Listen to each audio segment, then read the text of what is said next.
Previously, we've talked about the principle of rate, the change of something over a unit time. Today we're going to specifically talk about a chemical reaction, and we define a rate law as an equation that helps us understand the rate of a chemical reaction, and when we look at the concentrations of the reactants. So I will leave you to read A, and I will just mention in part B that we are going to be ignoring the products. We're just going to talk about the disappearance of the reactants, knowing that some products are made. Okay, so in order for us to do this, so we simplify things greatly, we're going to have to examine the reaction when it initially starts, when there really are no products. So it's just after the reactants have been mixed. And today we'll talk about a differential rate law, and that tells us the relationship between the concentration of the reactants and the rate of reaction. So the question we are going to be saying is, if I have some reactants, how do their concentrations determine how fast the reaction would go? So let's say I have this general equation right here. We have reactant A plus reactant B yields reactant C and reactant D. Let's call these the coefficients. So the rate of reaction, which is an initial rate, and I will tell you right now that frequently people leave off initial rate, but it is the initial rate, is equal to some constant, which we will call the rate law constant, times the concentration in molarity, that's what the brackets mean, of each one of the reactants raised to some power. You must be absolutely vitally clear that these m and n, the exponents, are not the coefficients. These exponents, as well as the rate law constant, little k, can only be determined experimentally. K does not depend on the concentration. The only thing that changes the rate law constant is the temperature of the system. Now, this exponent determines the reaction order. Okay? So we would say if we have this term, the order of A is M. Okay, now let's define this a little more. Let's say that we have this reaction. The initial rate law would be the rate is equal to the rate law constant, experimentally determined, times the concentration of hydrogen raised to some power. In this case, it happens to be 1. Remember, chemists are incredibly lazy and never write the number 1, times multiplied by the concentration of O2, also first power. So two things to note. While these are added together, these are multiplied, and if you do not see an order written, it is implied it is 1. So the order of hydrogen is 1, the order of oxygen is 1, the overall order, 1 plus 1 is equal to 2. If we have this reaction, experimentally, the rate law has been determined to be first order in HCl and second order in NH3 for an overall order of 3. So what does the order mean functionally? If the order of a reaction is 1, as it is here or here, that means whatever you do to the reactants, the rate does. So if you were to double the concentration of H2 in this particular example, the order of the rate would also double. If you double this, the rate would also double. However, if you take a second order reactant and you double the concentration of NH4, the rate will quadruple. which would be 2 squared. Got it? And there we go. And do remember, any number to the power of 0 equals 1. That means a 0 order, which would be written, I'm making this up, like this, has no effect on the rate. None whatsoever. Okay. All right, moving forward. The rate constant is a vitally important part of a rate law. A rate constant has some code in it. The rate constant doesn't change except temperature change. The important part of the rate constant is its unit. The unit of a rate constant can be found by writing down the molarity, taking the number 1, subtracting the overall order, and multiplying it by the time to number 1. Remember, to the negative 1. Remember time to the negative 1. Let's say your experiment is measured in seconds. 1 over seconds is equal to seconds to the negative 1. Another way to write that would be if it were measured in molarity, molarity per second. So we would write molarity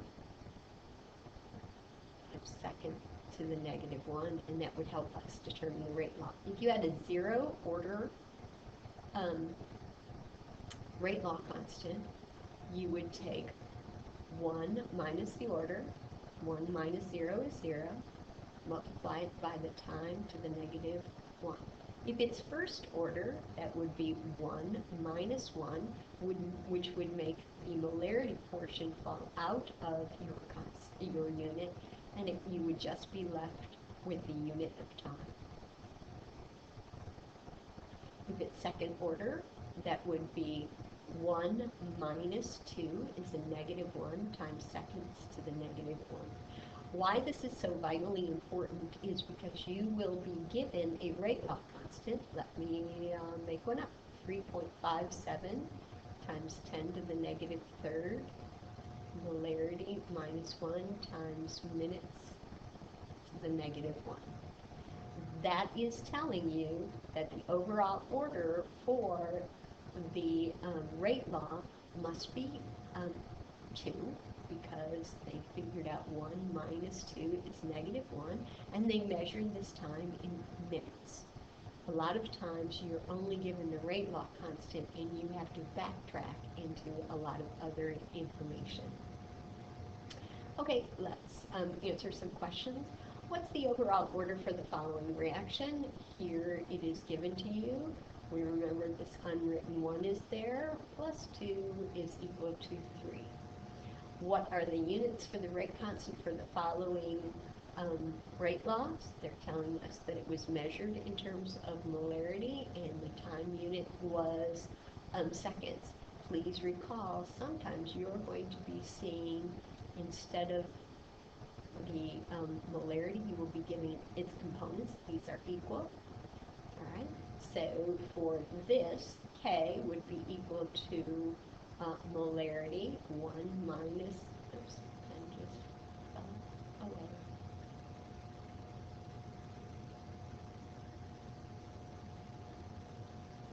1 minus 3, so that would be m to the negative second times time to the negative 1. The overall order here would be 1 plus 1 is 2, so that would be molarity 1 minus 2, second to the negative 1. Earlier, I told you that the only way to find the rate law was with experimental data. This is an experiment. This particular experiment took these 2 unnamed reactants, knowing that they react to forms of products that we don't care about because we're only determining the initial rate law here. And we see if we start with 0.1 molar of A and 0.1 molar of B, here's the rate. Then we change the amount of A. Being good scientists, we only change one variable at a time. We leave this alone, and look what happens to the rate law. the third experiment, we have kept A the same from trial 2 to 3, while we double B, and it has an impact on the rate. So to determine the rate law, we are going to write first a general rate law for this, and the rate is going to be equal to the rate law constant times the concentration of A raised to some power times the concentration of B raised to some power. And we will use this general rate law and add values that have been given to us in the experiment. So what I want to do to determine the order for A, to find what this value is, I want to look at these experiments and I want to see when I change A while keeping B constant, what happens to the rate. Now, some of these you can do in your head. Some of them are intuitively obvious. However, I'm going to show you a method that you can use for any single one of these problems, even when they get kind of difficult. So we will do that now. So I'm going to determine which trials I'm going to use, and I'm going to put the bigger numbers on top. So in this case, I'm going to be comparing the values from trial 2 to the values of trial 1. I'm doing that to determine the order for A, because A is changing while B stays constant. And I'll be using this. The rate of 2 is equal to this rate law constant. Here's the rate, is equal to K times the concentration of A raised to some power. I don't know why we use M and N, but we always will. And I'm going to compare it to the trial 1 data. 2 times 10 to the negative third is equal to K times 0.1 times 0.1. Now I can simplify this a little bit. K divided by K is 1, so it's going to drop out. This is going to drop out. This becomes 2 is equal to 2 raised to the nth power. So you're asking yourself, 2 raised to what power is equal to 2? That would be 1. So the order for A is 1. Now I'm going to look and see when I keep A constant, change B, what happens to the rate. So this will be trial 3 over trial 2.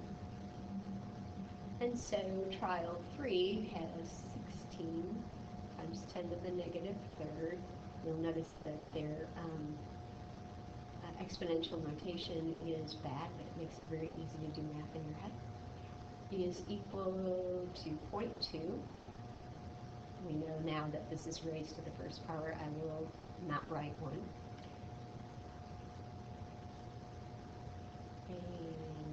And this is equal to 4 times 10 to the negative third is equal to this value of A and this value of B. This drops out and this drops out.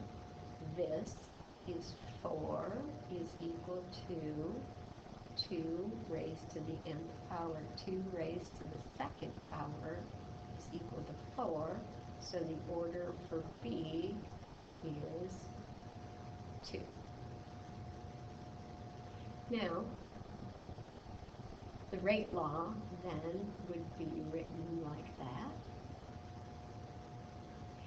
Let's recall what that means. If I change the concentration of A, let's say I double A, the rate will double. If I double B, the rate will quadruple.